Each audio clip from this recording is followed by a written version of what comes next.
Hey everyone, it's Ron and you're watching What Ron Plays, and today we are going to do our game review for the game Terraformers. Um, the Red Planet awaits. We'll do a pretty comprehensive review.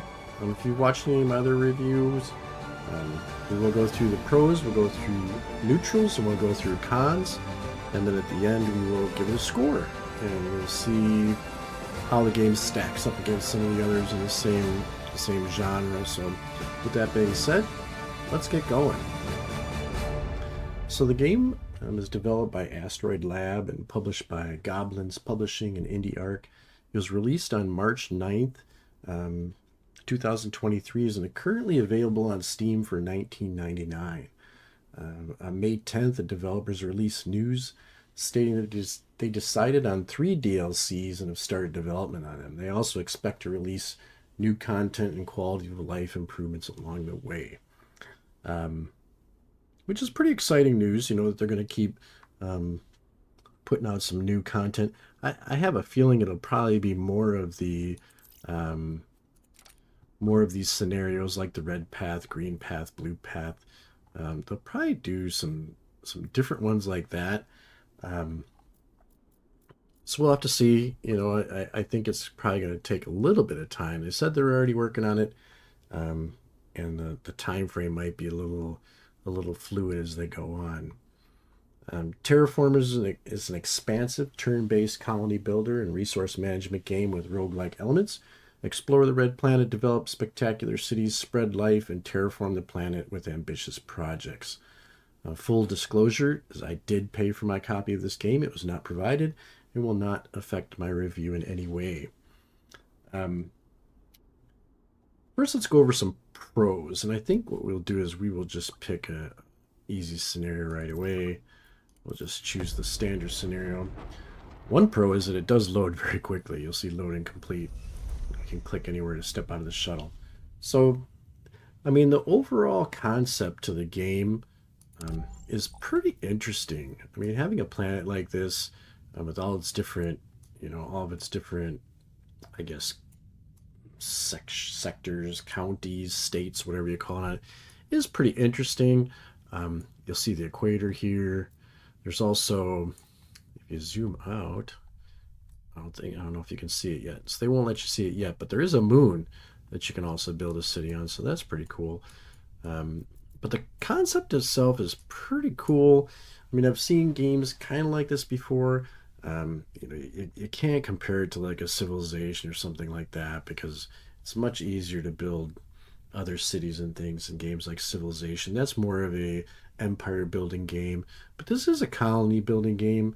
And then, like I said, the concept is pretty cool. I mean, there's been other terraforming games, but the fact that you can zoom in on the planet and you can see a lot of the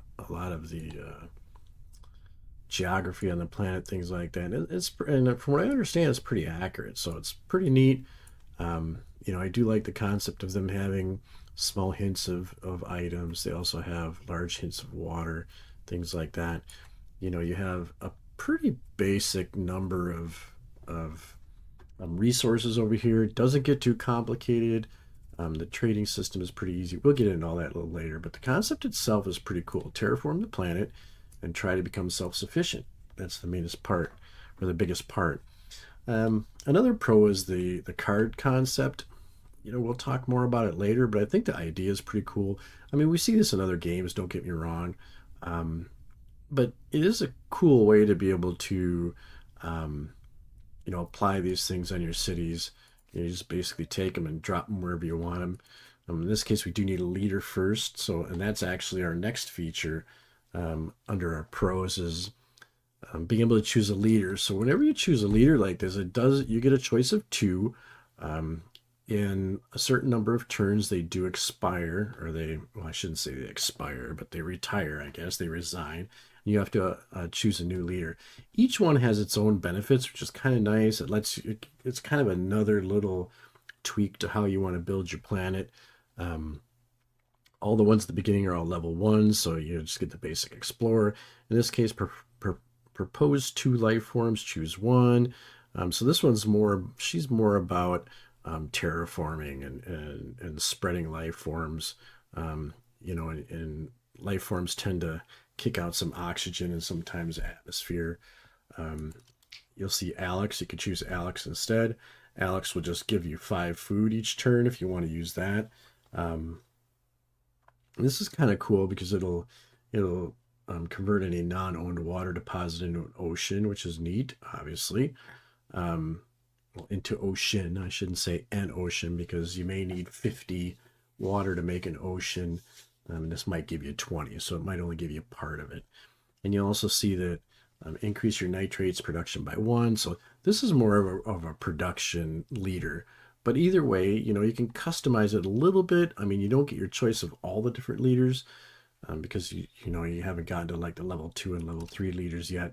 But you'll choose your leader. Your leader will stick around over here.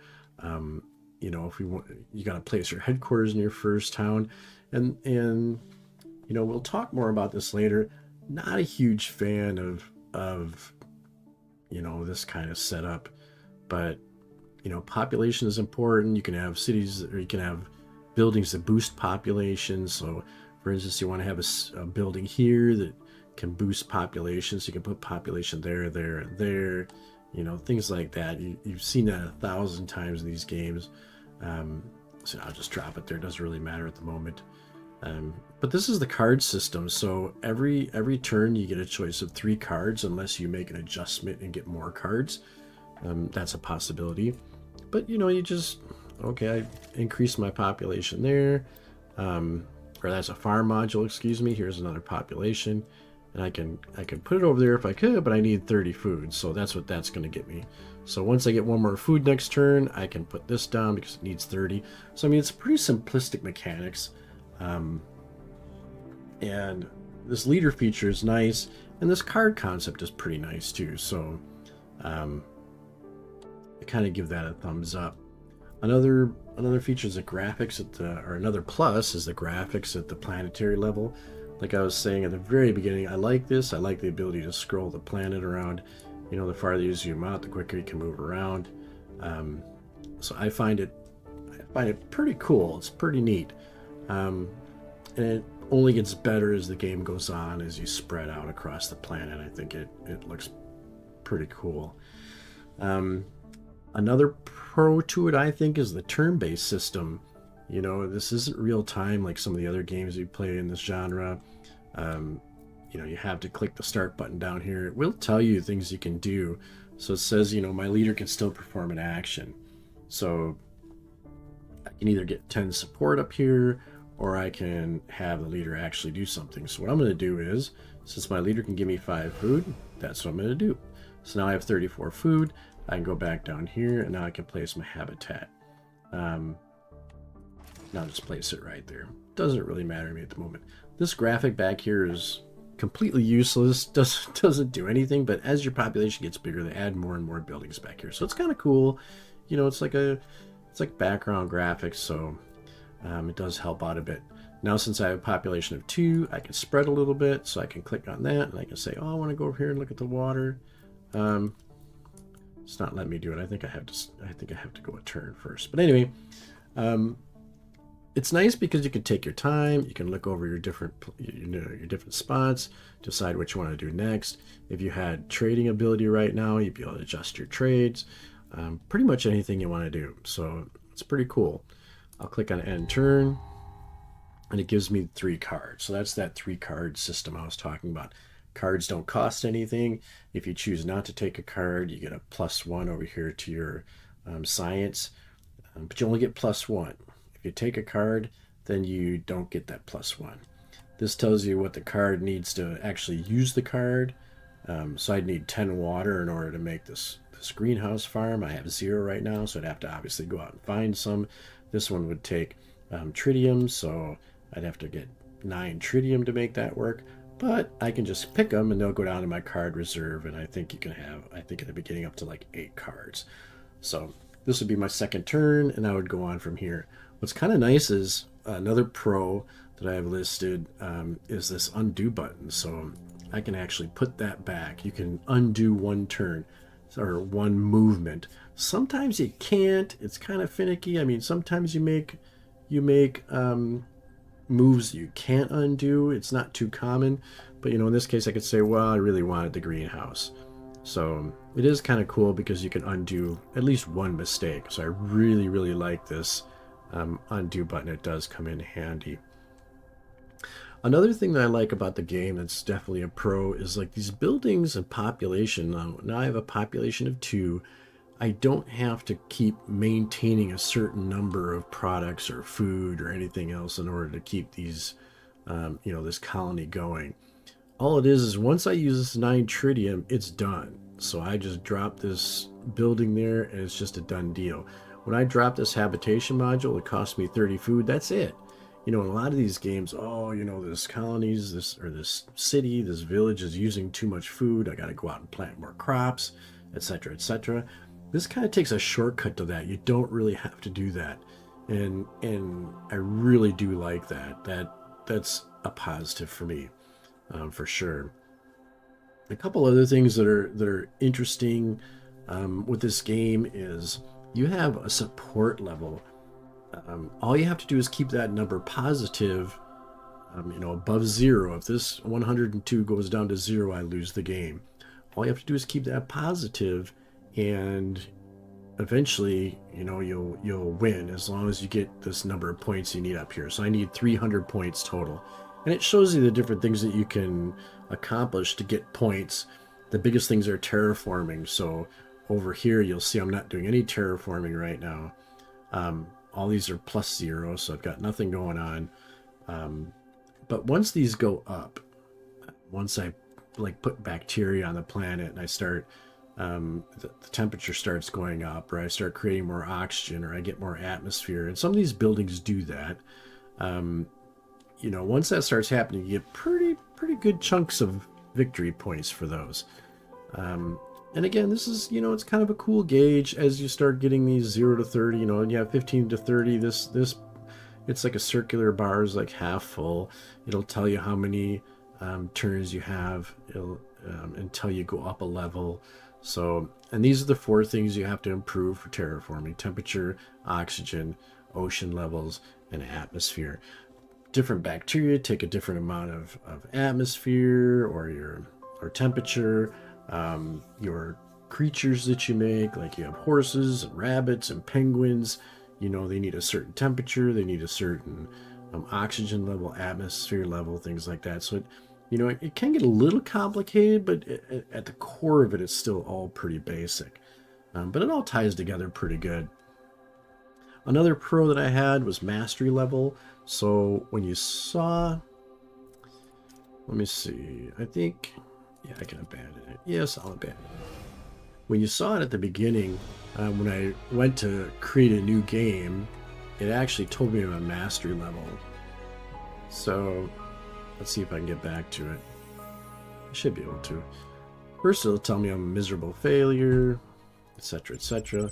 It'll give me 5 points toward my mastery level of 20. So what's kind of cool is as you go up in these mastery levels, you get access to more buildings, you get access to more leaders, and you get access to more varieties of the game.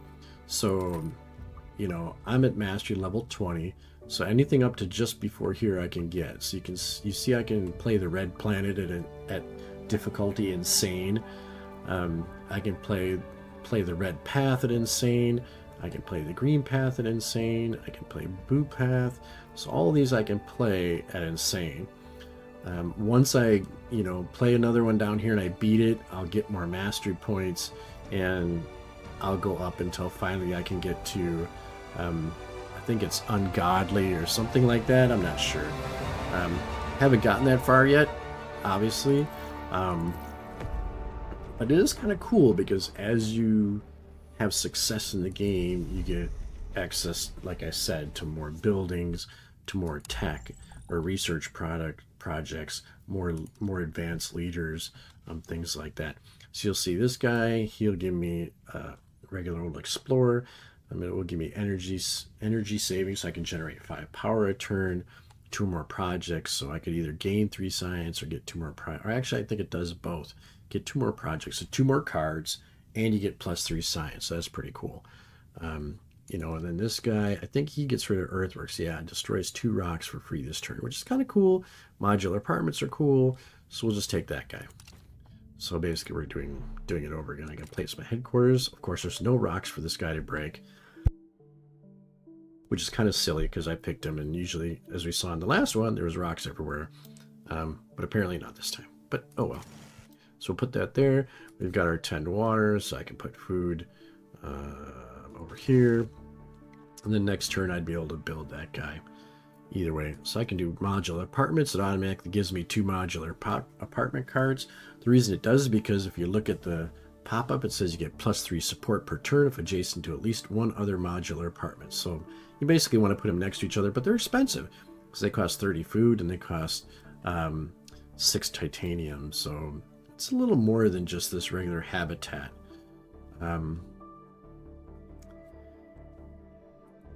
So that's kind of cool with the mastery levels. I like that. It gives like another incentive to play better and beat higher levels. And that's about it for the the pros, I should say.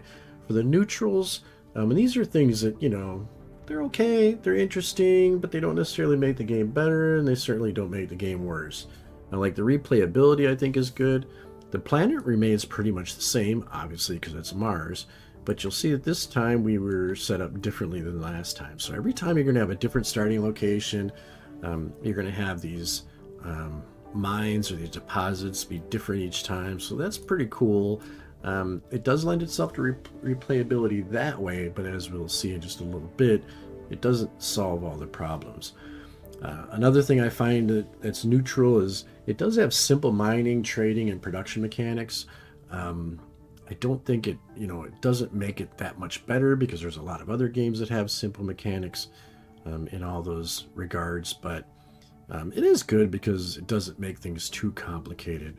You know, basically as you build mines, if I build a silicate mine here, it just gives me a +1 over there. And it's as simple as that. And then I keep accumulating all these until I can build these. So once I get 30 food, and if I could track down 6 titanium, I can just build this. You know, it's as simple as that. If I build a mine here, I'm going to get +1, +2, or +3 silicates. As simple as that. Same thing here with tritium. So it does keep it pretty straightforward. Another neutral I think is the interface. The interface I think is pretty good. You know, you'll see it around the outside. That's pretty simple. When you get trading, all you do is click on this and it'll pop it out a little bit. It'll say what do you want to import, what do you want to export.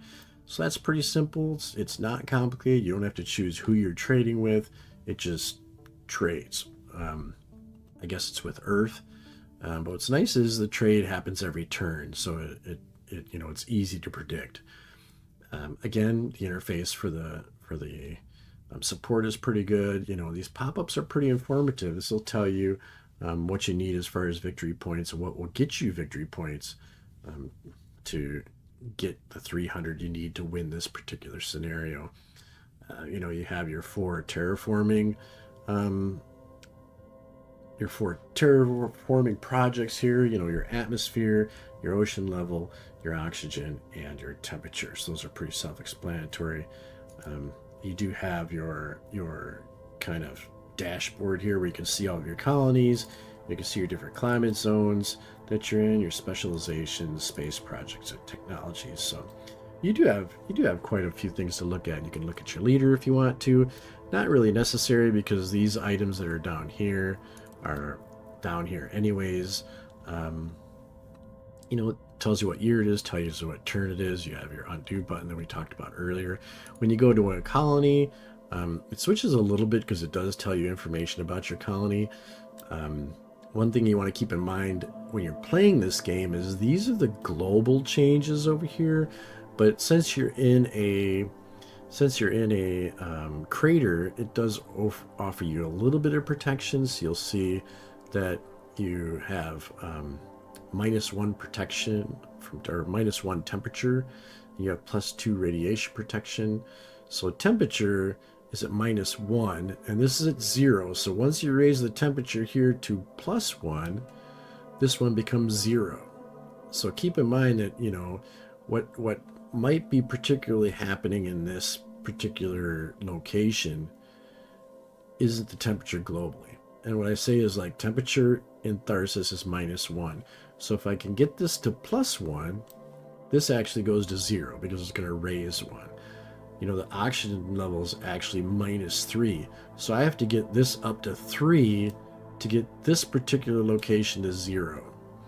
Okay, if I get this to 1, my rainfall only goes to 0. So it's you know it's kind of complicated in that way. So you have to keep in mind that these affect everything globally, but each location that you have is going to have different factors here, depending on if it's in a, you know, you can have them in lava tunnels and things like that, where they have lower temperature and a lot more radiation protection, things like that.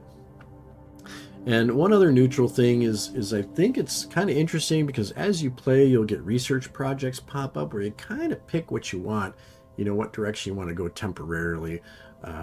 You know, big conglomerates on Earth will offer you, hey, do you want, you know, 20 food? Do you want 20 of these or 20 of these? Or do you want to, I guess you could call it research, but I guess it's more like learn. Do you want to, you know, learn this piece of research, this piece of research, or this piece of research? And usually have 3 different choices. So that's kind of instead of a technology tree. So it's kind of cool.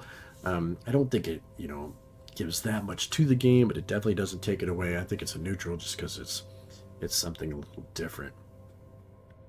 Now, going on to the dreaded cons, um, I really, one thing that really bothers me is this window. Um, let's at least get to the next turn so I can put we'll take that. So we can at least put my little habitat down there. So, I mean, you get this little when, you know, these little graphics on here, which are kind of cool. But when I first opened one of these colonies and I saw this placement, you know, these little placement spots here, it it kind of made my stomach like jump a little bit because I just thought, man, it just reeked of mobile game. For those of you that play any kind of mobile games whatsoever, you've seen these 1,000 times where you plop a farm down there and you just grind and grind and grind and try and get the farm to level 2 and level 3 and level 4 and level 5, you know, and you put your armory and you put your archery range, and oh my gosh, it just was like I had a little bit of a nervous breakdown there for a second when I first saw this because I was like, no, come on. So it ends up not being that bad. Um, you know, it's very restrictive. You know, these linking spots as far as making adjacent buildings for bonuses and stuff, they're different in every um, location. If you remember the one that we just had a few minutes ago, it was more of an oval situation, but they always end up being 15 because 15 is the maximum number of buildings you can have. And what ends up happening is instead of upgrading endlessly like you do in the mobile games, you would just replace this farm with a better farm that creates more food. There are some that create more than one food. So basically you just destroy this one and then you replace it with a better one. You know, and some have different effects. This one only gives you 1 food. This one down here only gives you 1 food, but you might have some that it'll give you 2 food, plus it'll give the city more comfort. So, you know, I don't like these graphics at all. I wish there was a better way to do it because it gives me bad flashbacks of the tens of thousands of mobile game clones there are out there. Another thing that's a con to me is once you start getting into some of those levels above like insane, even at the insane level, a lot of it starts turning into the luck of the cards, you know, because there's so many different cards.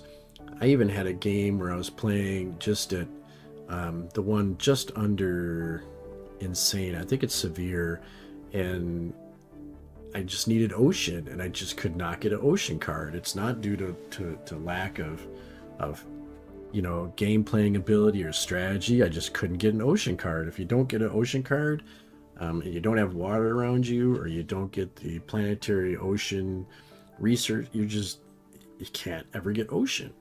So it's kind of frustrating because as you go up higher and higher and more difficult levels, it becomes more and more luck, which I'm not a big fan of. The only saving grace to that is, when you get up into higher levels like that, if you lose pretty quickly. So you'll know within like a half an hour, 45 minutes whether you're going to lose or not. So at least you're not putting in, hours and hours and hours just to lose to the luck of the draw, because that would be too frustrating. Um, to me, when you a con to me would be as you get higher in the game, higher levels of difficulty, um, it doesn't really get more fun. It just gets more difficult. Um, there's other games that you could argue that you play that as it gets into higher difficulties, it actually does get more fun. Um, this one, I don't know why, it just doesn't really have that effect to me. It just seems like as it gets hard, it gets a little more frustrating because you're just hoping for a lucky card or a lucky leader. If you can't get those, it gets more frustrating than fun, I guess. So I think that's kind of a con. I hope I'm explaining that well, but um, I can't think of offhand other games that necessarily get more fun. I mean, to me, like all of you know, if you've watched any of my videos, I'm a Civilization guy. I'm big into games like Civilization, Humankind, things like that. And I think they do get a little more fun as they get more difficult and level, but that's because there's so many variables in the game that you can adjust to make up for the difficulty. Here, you really can't. If you don't get the cards, you can't win. It's just that's the basic tenet of it. If you don't get the cards, you can't win. Um, and games like, your Civilization, your Humankind, games like that, you're not relying on just having to get that one thing or 2 out of 10 things, or you just lose. This one is like that, unfortunately, and that kind of puts a damper on it for me. Another thing that seems like a con is the game mechanics get to me get very repetitive very quickly, and I don't mean just in the game, but I mean like just overall. You're always looking for things. I get my 4 silicates, my 2 nitrates, my 3 tritium for checking out this location, and then I can expand to that location if I want to. So I can expand there, and I can build a mine. So now I have a mine that's bringing in +1 silicates, and I mean you're just doing this kind of over and over again. You're going into here, and once you find a template that you like, you're going to end up building the same template over and over again, just like you would, unfortunately, in those mobile games.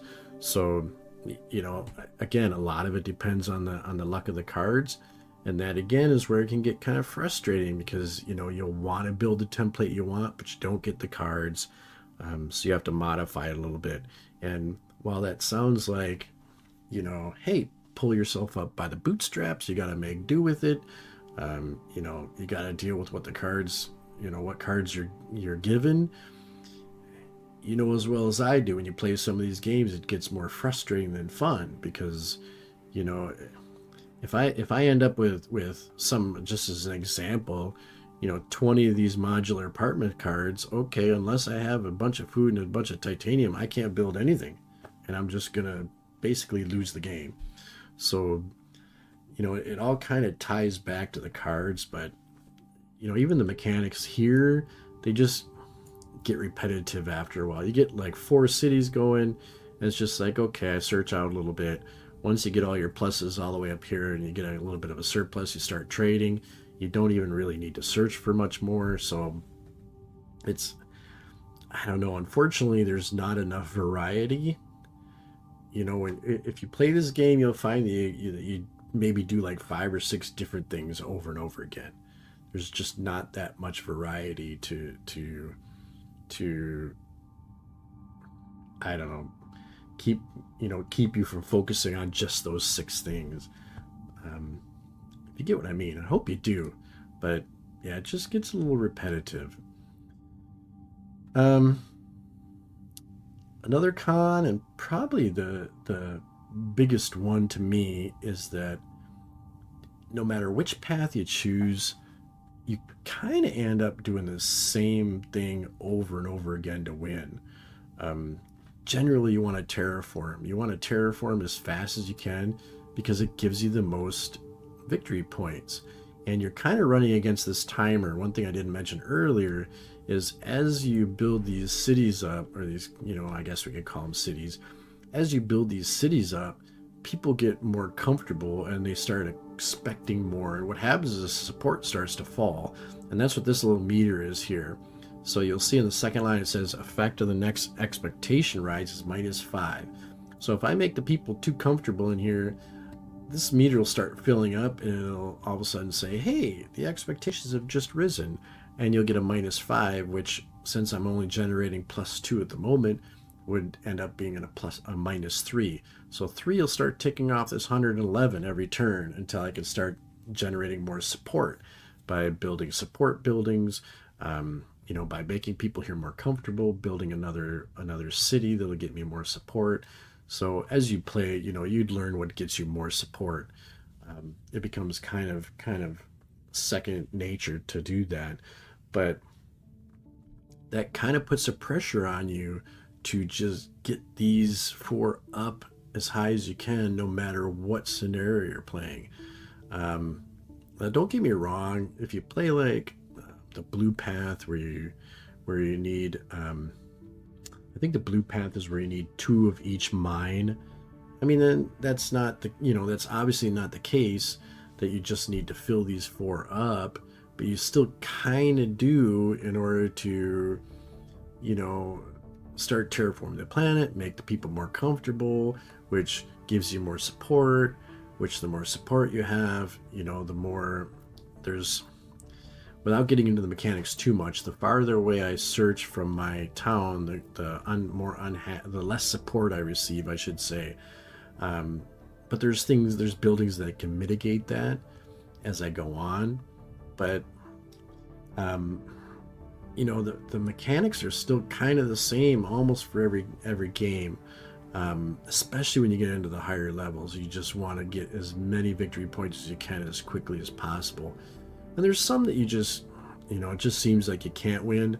I've seen where the developers have said that they've beat it on Godlike or whatever, top levels at least once on every one, and I believe it. But do you want to sit here and lose 40 times to do it?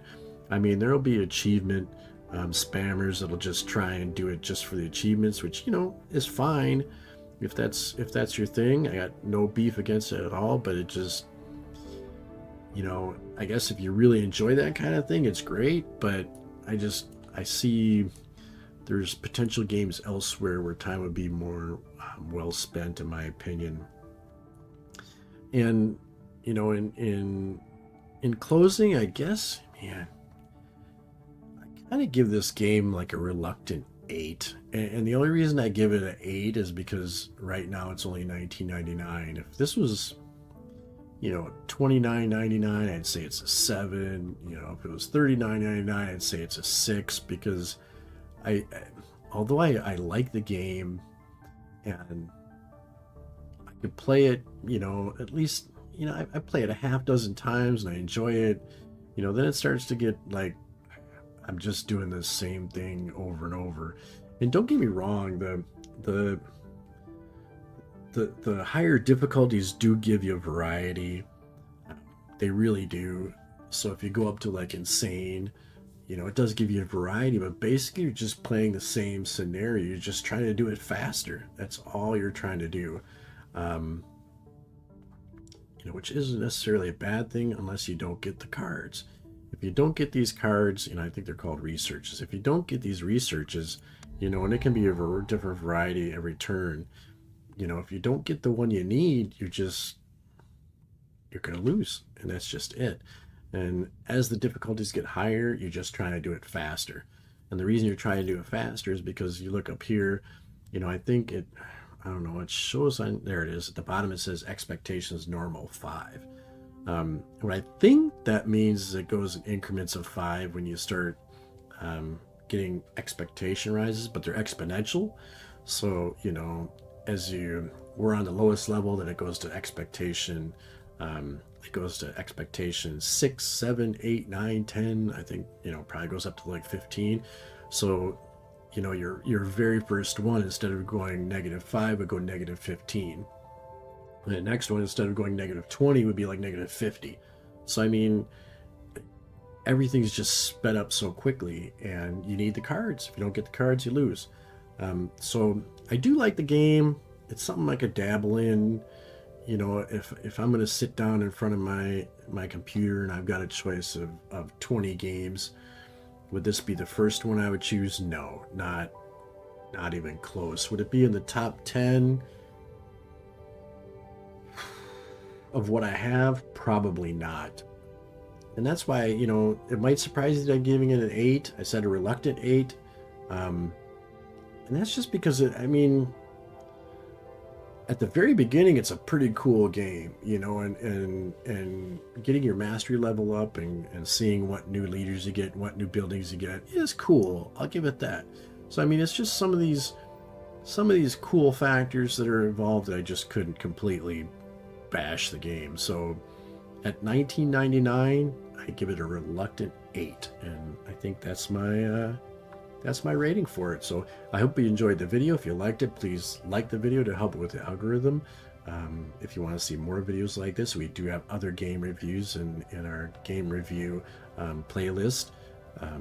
Please subscribe to the channel to help it grow. We'd like to see that happen, obviously, and then click that notification bell to be notified excuse me, of our future videos. Until next time, I'm Ron, and you're watching Ron Plays.